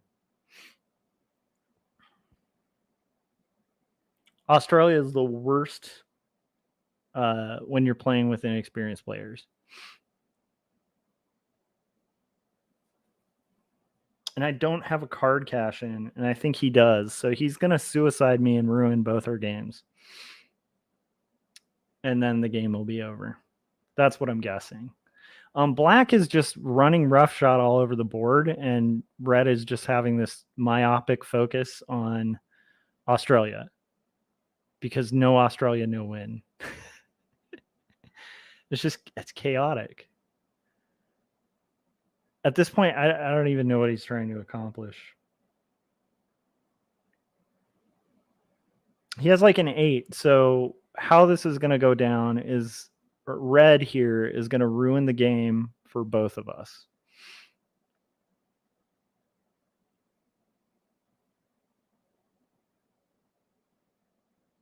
So I can tell you guys the way red is playing right now, that's not how you play Risk. I mean, you can play Risk that way. But let's see if we can expend this 2. I'm just going to let 14 just go ahead and, like, what is wrong with this guy?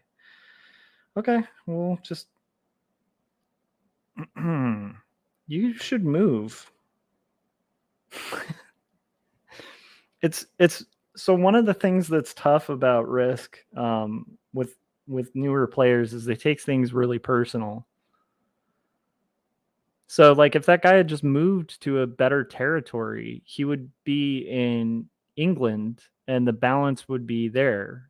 Whereas him just obsessing over Australia, even if he suicides into me, we both lose the game and pink and black win. Because there's no way to kind of like win this game at his point because he's chosen this option of like sticking around. Because no Australia, no win. I don't know. We'll see. I'm in danger just because he's delayed so much on taking another territory. He's just waiting for that card cash in to suicide me. Okay, that's looking a little more promising. I still think he comes back and suicides me. He's got a 14. What a dangerous guy. And I don't have cards to cash in. I'm totally going to get suicided by red. Like next turn.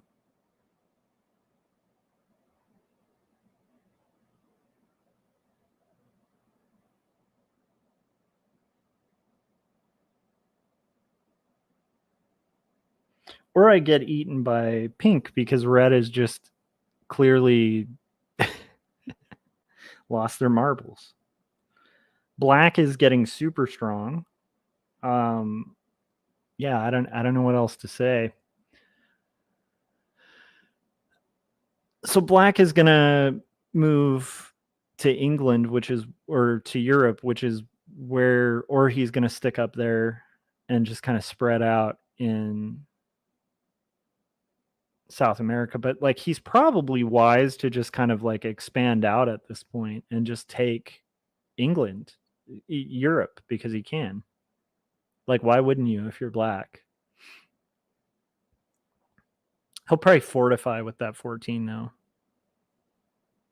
Black is a force to be reckoned with.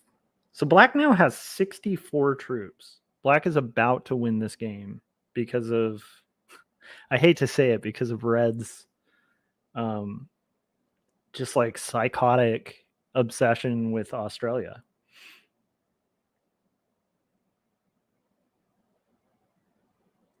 So at this point, I'm guessing he card cashes and then potentially suicides into me. Yeah, that's what's going to happen. Card cash, spins around, suicides me. Yep, here it comes.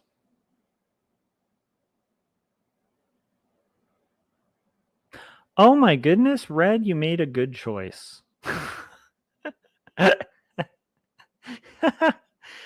I'm actually very surprised by that. Red should not take... Oh my gosh, Red is done. Red should not take... Yeah. Oh my gosh. Red is toast. Okay. Well, this game's gotten really interesting. I can't forget that red is now probably considering me like a heavy enemy because of how that all went down. And that exact exchange was why, if I didn't have as strong of a presence in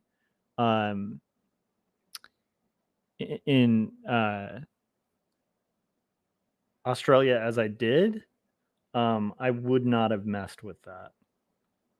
Like, I wouldn't have even started to go there. I could eat red for their cards, but I'm going to let red survive.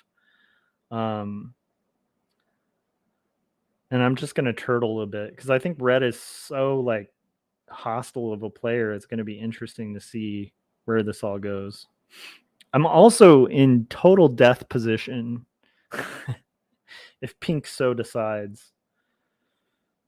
I mean, they lose the game potentially by taking me out, but okay, I have 49, so I'm in second place. Red kind of came to their senses. We'll see if they switch once they realize they're doomed.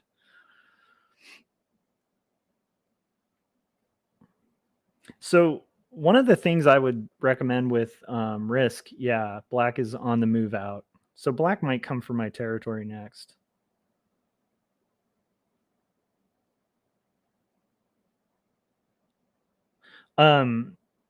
So one of the things I recommend in Risk that I think is a good tip for like people who are beginning is like be willing to change position. Like you don't want to get so locked into a territory or an idea of how you're going to play. But even the way red is holding that territory is very strange. I'm not quite sure. Okay, that makes a little more sense.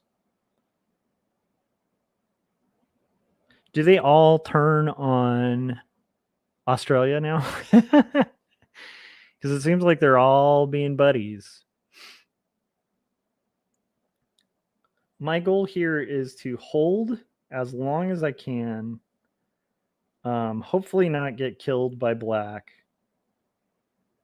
which might very well happen.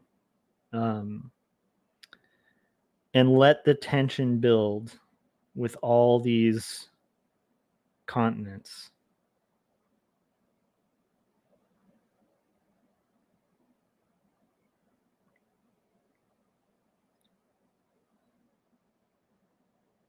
So General Ka is moving out.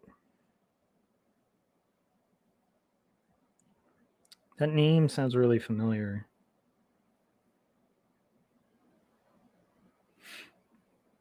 Not going to let him hold his territory, but that's great because there's tension between red and black now, which I like.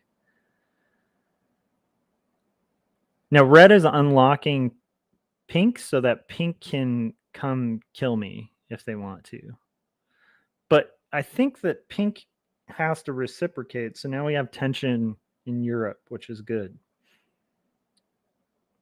I have the worst card cash in, but I do have a card cash in.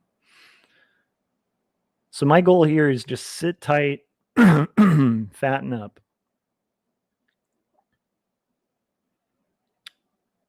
And watch them all kill each other.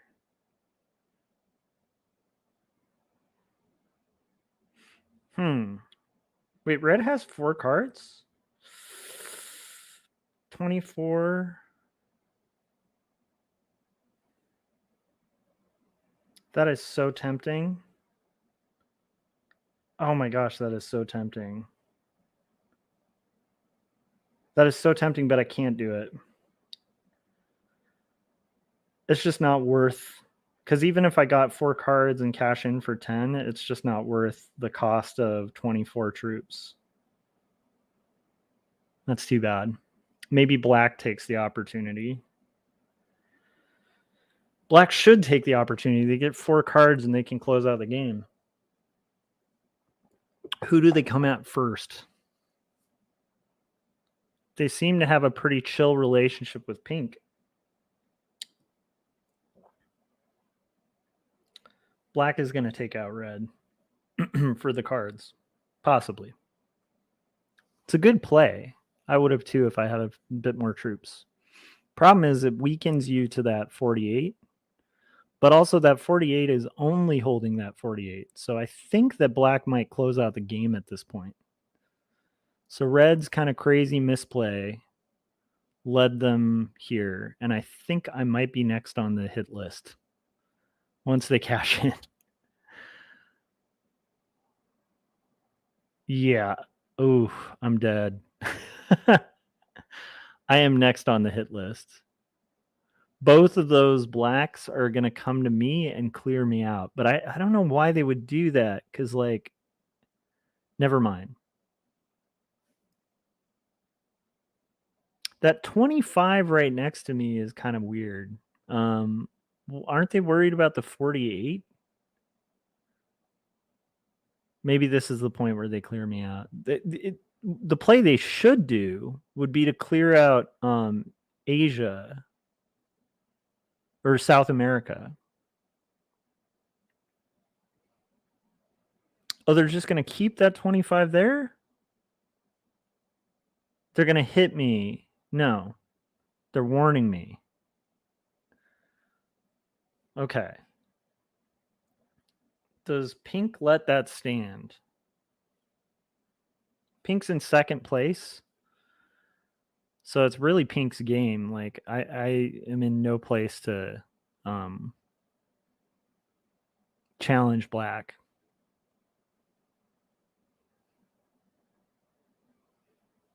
Pink has to take action.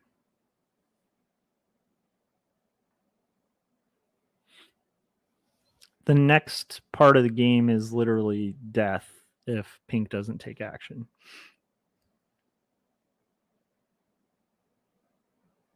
If pink doesn't break black, I have no incentive to break black.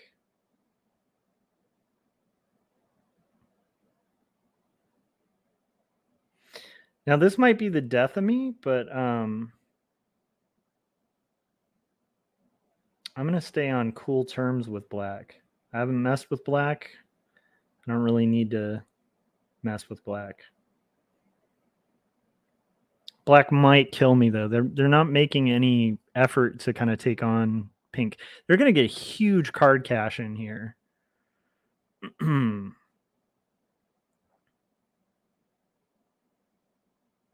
just collect cards from me till the tension builds and somebody attacks. So I can't believe magenta isn't hitting black. Like, this is a little suspicious at this point.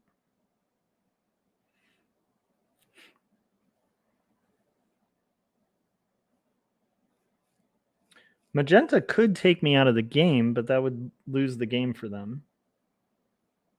I don't know if they're playing to win or not. There we go. That's the tension we want.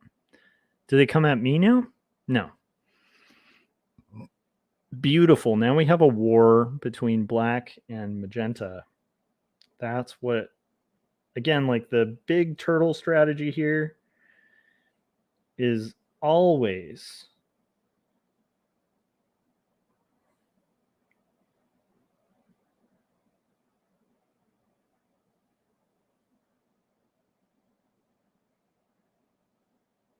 the turtle strategy. So how does black respond? Black has hold their 53 in there. I think they moved their 53 to the 30. They can't regain their territory, though. Oh, they can. They have a card turn in. Sucks for magenta.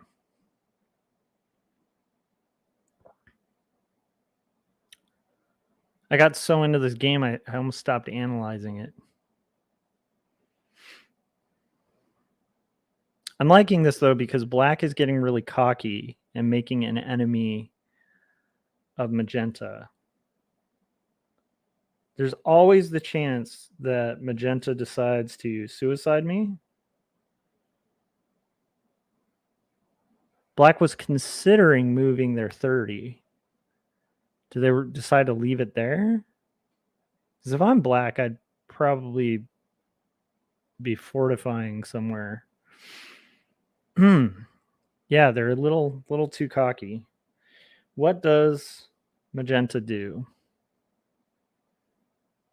Magenta breaks England again. They're not going to let them have that card cash in.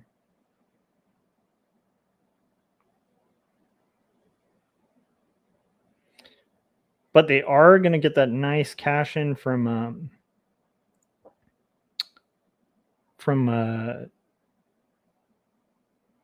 the US. Or yeah.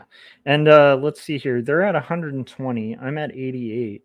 Magenta's at 79 and has created hostilities with black. I want Magenta to fight black, possibly suicide black. That would be ideal. There's a possibility Magenta suicides me, but I haven't done anything. I haven't eaten any of their cards.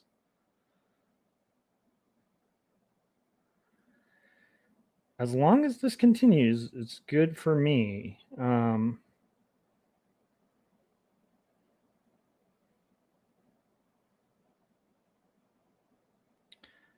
Magenta just said good luck.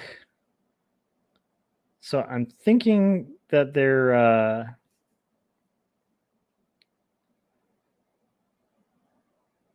gonna suicide me. That's what I'm guessing.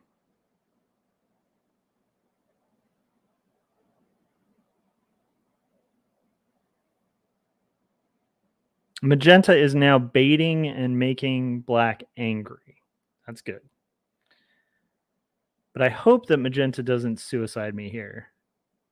They might take the risk.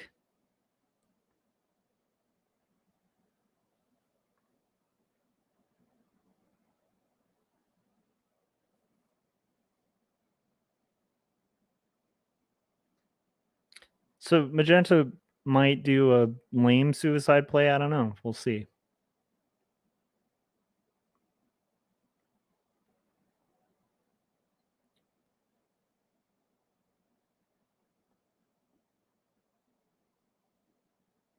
Interestingly, Magenta is moving to fortify their territory, trying to put me in a position where I have to close off my troops. I think what I'll do is I won't collect a card, and I will just fortify, because the tension is so high between Magenta and black that I want black and Magenta continuing their fight. So I'll take that hit of not re-upping there to see this tension build. And especially because Magenta was kind of baiting. Very smart play from black. I'm kind of surprised they didn't do that play before. I don't have a good card turn in.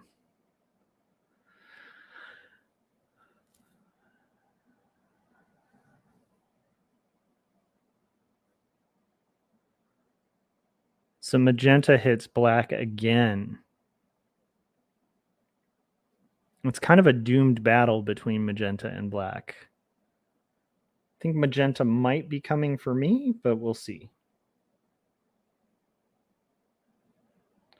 I think I'm going to take a card just because, you know, it's a harmless card. This might be the death of me, though. You know what? Nope. Not getting in the conflict.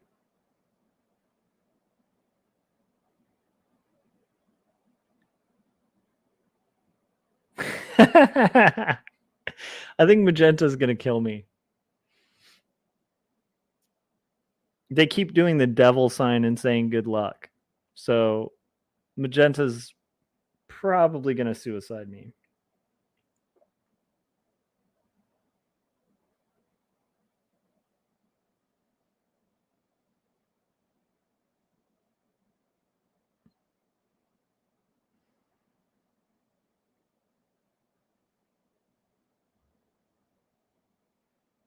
So the demon face is like, Magenta's definitely suiciding me, I'm guessing. But they might be suiciding, I don't know. We'll see who they suicide. Who are they more mad at? Oh my goodness. Sharp Bull.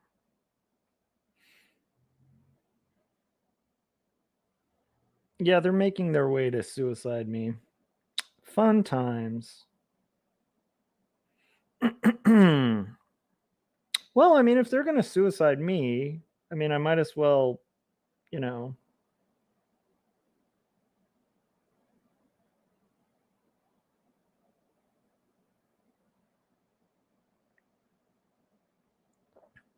That's pretty predictable. So they'll suicide me. That's the end of the game.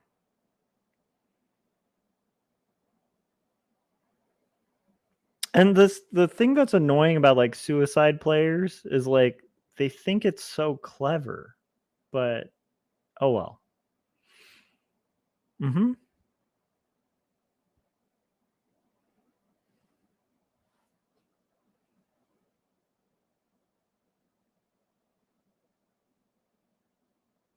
Here it is. And I'm just gonna do like a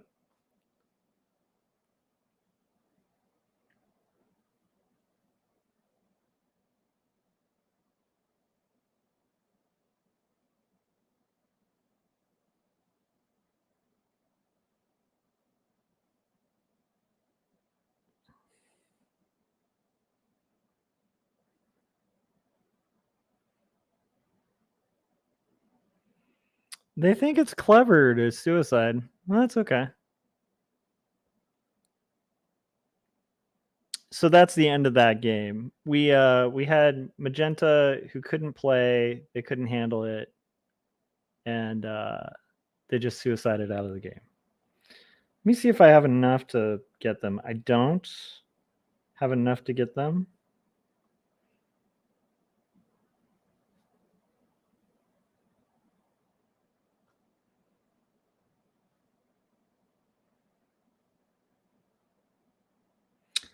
I think I will just for the heck of it.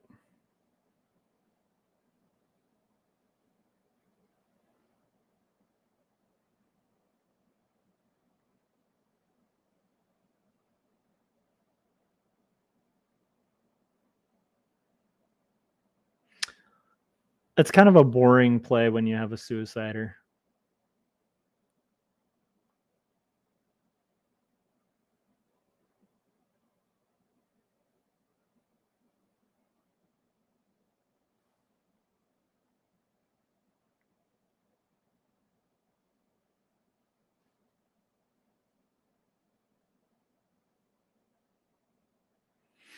They're doing a lot of memes to kind of make up for the fact that they couldn't win.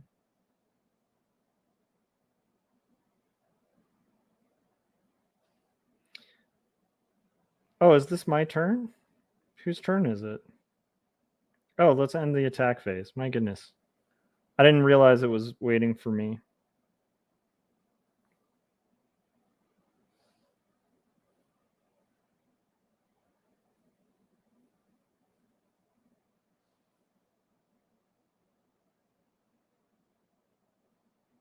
So, will black do me the honors of taking out pink first? That's the question. Generally, etiquette and risk would be that you take out the suicider first.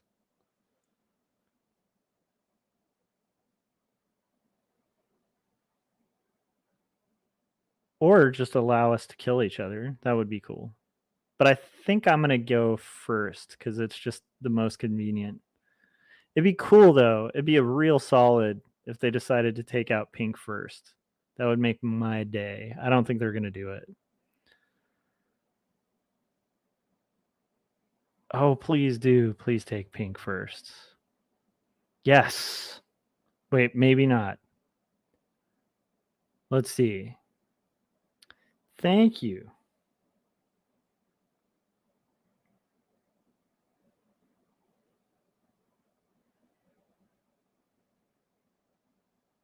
That was awesome.